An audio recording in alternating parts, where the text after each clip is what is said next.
What's more enjoyable than a ripe watermelon in summer? In this video, we will look at different types of melon and will explain their characteristics and origin. Nothing says summer quite like a juicy slice of watermelon. But did you know this iconic treat is more than just water? It's actually 92% water, making it the ultimate way to stay hydrated on a hot day. Plus, it's packed with vitamins A and C. And here's a fun fact. Every single part of a watermelon is edible, even the rind and the seeds. The modern watermelon, known scientifically as Citrullus lanatus, is a marvel of human-guided evolution. But thousands of years ago, it looked and tasted entirely different.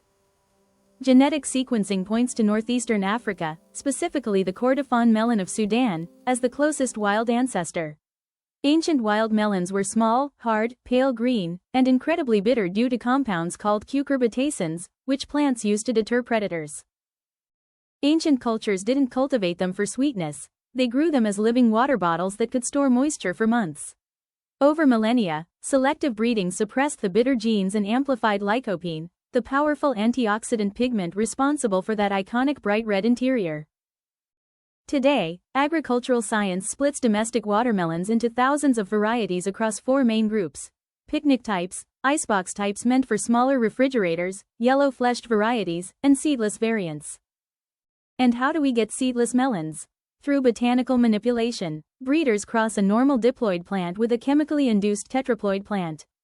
The result is a triploid hybrid, completely sterile, seedless, and biologically engineered for pure convenience.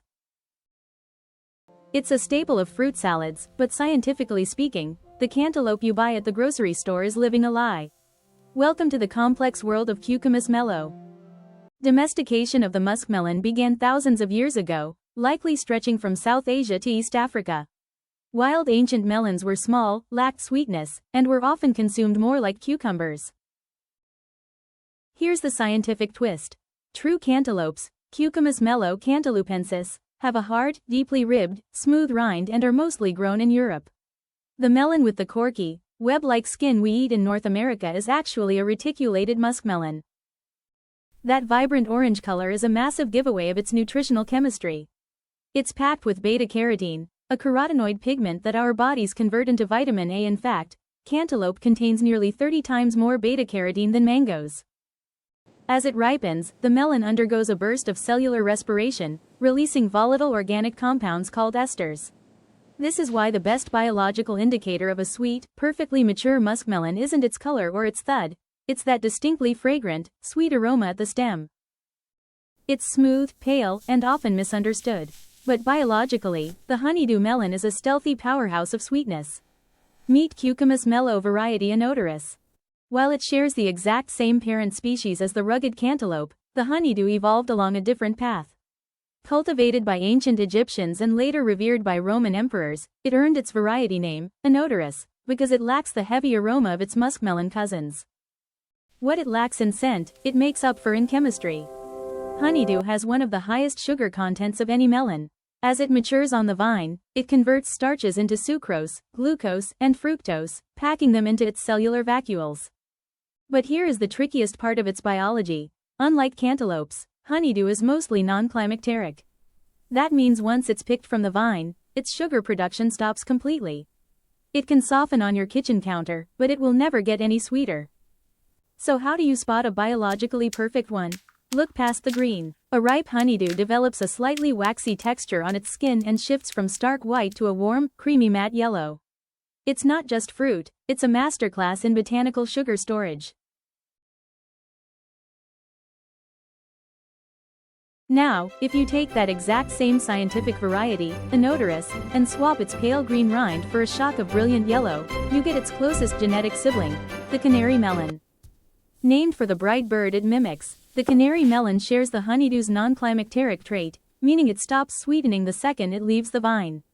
But its cellular structure holds a couple of evolutionary surprises. First, the flesh is noticeably firmer and crunchier, mimicking the texture of a crisp pear. Second, its flavor chemistry is more complex. While honeydew is straightforwardly sweet, the canary melon contains unique volatile compounds that give it a distinctly tangy, tropical undertone, almost like a hint of pineapple. But what happens when botanical lines blur?